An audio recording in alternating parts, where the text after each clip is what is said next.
ऐसा है कि किसी भी आंदोलन का अगर समाधान निकालना है तो उसके लिए बातचीत ही जरिया है और बातचीत ही रास्ता है।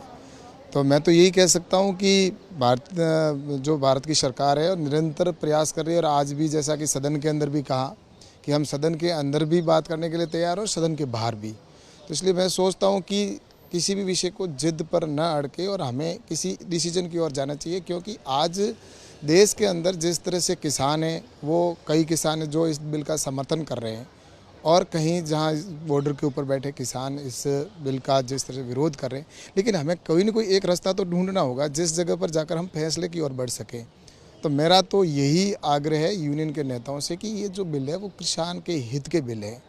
और किसानों के लिए जिस तरह से एक भ्रामक प्रचार किया जा रहा है, यहाँ पर भी जैसा सदन विपक्ष है, विपक्ष भी इस समय राजनीतिक रोटियां सेकना चाह रहा है, और उनके समय में भी ये रिफॉर्म लाना चाह रहे थे लेकिन विपक्ष नहीं लेके आया। और आज जब ये किसानों के हित के अंदर हुआ है और इसके ऊपर एक भ्रामक प्रचार ये फैलाया जा रहा है कि अगर ये बिल कानून अगर लागू होते हैं तो आने वाले समय के अंदर किसान की ज़मीन चली जाएगी। ये एक गलत प्रचार किया जा रहा है। इस कानून में ज़मीन से संबंधित किसी प्रकार का शब्द का प्रयोग नहीं किया गया है। ये जो कानून है इसके अंदर सिर्फ फसल का एग्रीमेंट की बात की गई है। और मैं आज बड़े ईमानदारी के साथ कहना चाहता हूं कि वास्तव में अगर किसानों के इतना अच्छा बिल बना है, कानून बना है, और जहां इस तरह से बात फैलाई जा रही है कि ये अगर कानून आ जाएंगे तो इससे किसानों की ज़मीन चली जाएगी, मैं आज ईमानदारी के साथ मैं कहना चाहता हूं कि अगर ज़मीन का एक भी इंच अगर चली जाए इस कानून के अंदर, अगर ऐसा प्रावधान हो, तो मैं हमेशा के लिए मंत्री पद छोड़ दूं। और मैं ये भी कहूँ कि मैं हमेशा के लिए राजनीति छोड़ने के लिए तैयार हूँ। इतना बड़ा स्टेटमेंट आप दे रहे हैं सर, पर टिकैत जी कोई रीज़न है कि कह रहे हैं कि अक्टूबर तक बैठेंगे? ऐसा है कि इस कानून को बनाने के लिए पहले भी लगातार प्रयास किए गए। किसान यूनियन की मांग थी। किसान यूनियन ने हमेशा कहा है कि हमें कब आज़ादी मिलेगी, कब बिचौलियों से मुक्ति मिलेगी, ये सारी चीज़ें कही गई है पहले, और उसी के आधार पर लगातार 20 साल से प्रयास किए जा रहे थे कि किस तरह से किसानों को बिचौलियों से मुक्ति मिले। तो इस दृष्टि से कानून लाए गए। और दूसरा मैं ये कहना चाहूँगा कि इस कानून के अंदर जहाँ ज़मीन की बात की गई है, मैं ये कहना चाहूँगा कि अगर व्यापारी और किसान के बीच में कोई एग्रीमेंट होता है तो उस एग्रीमेंट के अंदर हमने ये प्रावधान किया है कि अगर व्यापारी सौदे से मना करता है तो उसके खिलाफ कानूनी कार्रवाई होगी और उसके ऊपर 150% की पेनल्टी लगेगी। वहीं किसान ने अगर कोई एडवांस में पैसा भी दिया है कोई एग्रीमेंट को लेकर, और उसमें भी अगर एडवांस लिया और वो अगर समय पर वापस नहीं देता है, तो एसडीएम की जो कार्रवाई करेगा उस फैसले के अंदर वो किसान की ज़मीन से संबंधित या कुटुंब के संबंधित किसी प्रकार का शब्द का प्रयोग नहीं कर सकेगा। इवन अगर उसने एडवांस पैसा दिया हुआ है और वो भी अगर वापस भी नहीं देता है तो भी उसके खिलाफ कोई कानूनी कार्रवाई नहीं हो सकती। इतना अच्छा कानून बनाया। मैं भी किसान हूँ, किसान का बेटा हूँ, और हमने बचपन से देखा है कि जिस तरह से मैं खुद के मंडी के अंदर जाता था तो किस तरह से बोली लगाकर हमारे फसल का भाव के व्यापारी तय करते थे। तो उस समय से यही था कि, और आज नरेंद्र मोदी जी की सरकार है। आज नरेंद्र मोदी जी की सरकार कभी ऐसा फैसला नहीं कर सकती जिसमें किसान का अहित हो। आज कांग्रेस की और यूपीए की सरकार रही, उनके समय में कृषि का बजट भी नाम मात्र का होता था, सिर्फ 20 या 25 हज़ार करोड़ रुपये हुआ करता था। और आज नरेंद्र मोदी जी की सरकार में लगभग 1,35,000 करोड़ का बजट है।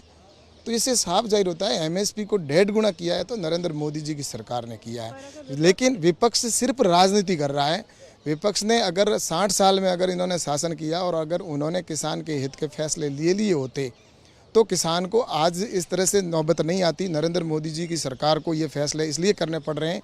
कि उस समय उन्होंने नहीं किए थे, और आज कांग्रेस की जो सरकार है वो सिर्फ राजनीति कर रही है। कांग्रेस जो है और उनके विभिन्न राज्यों के अंदर या जहाँ भी उन्होंने चुनाव के समय में घोषणा पत्रों में भी कहा है,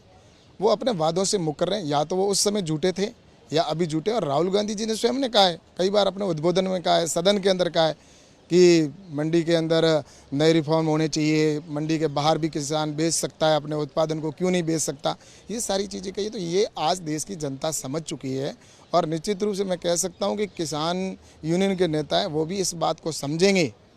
कि अब इस समय जो लोग राजनीतिक रोटियां सेकना चाह रहे हैं या किसान के कंधे पर बंदूक रखना चाह रहे हैं, उनको ये अवसर ना दे, क्योंकि हम भी किसान हैं। मैं खुद किसान हूँ, मुझे पता है कि हमने इस बिल कानून को बनाने से पहले रातें गुजारी है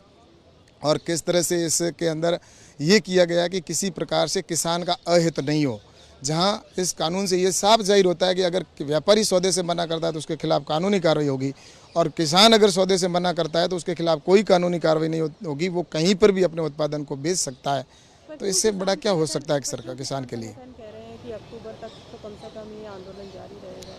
मैं यही चीज़ आपसे कहना चाहूँगा कि इसमें मुझे कहीं न कहीं जिस तरह से राजनीति लग रही है, राजनीतिक लोग राजनीतिक रोटियां सेकना चाह रहे हैं और जिस समय इस आंदोलन में से राजनीति हट जाएगी उस समय इसका निश्चित रूप से फैसला होगा और मुझे विश्वास है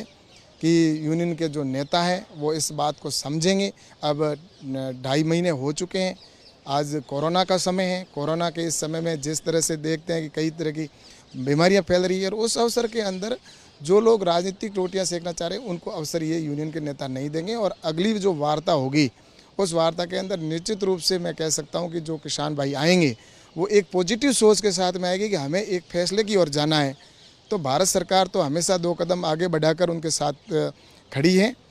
और नरेंद्र मोदी जी की सरकार हमेशा किसान का कभी भी कोई अहित नहीं कर सकता, चाहे वो आप नए रिफॉर्म को लेके हो, चाहे 10,000 FPO बनाने का विषय हो, चाहे बजट को बढ़ाने का प्रावधान हो, चाहे MSP को 1.5 गुना करना हो। ये सारे निर्णय नरेंद्र मोदी जी की सरकार में हुए और किसानों का भी जिस तरह से मैं तो ये सोचता हूँ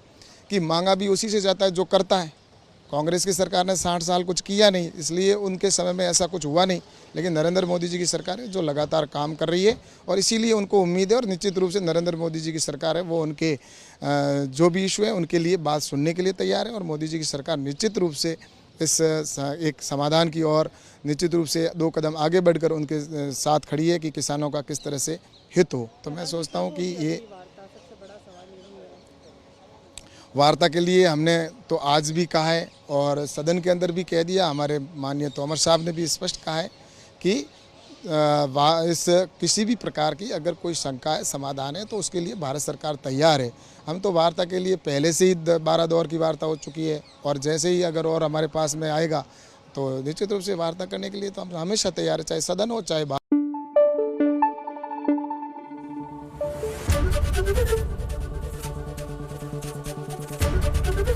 ABP न्यूज आपको रखे आगे।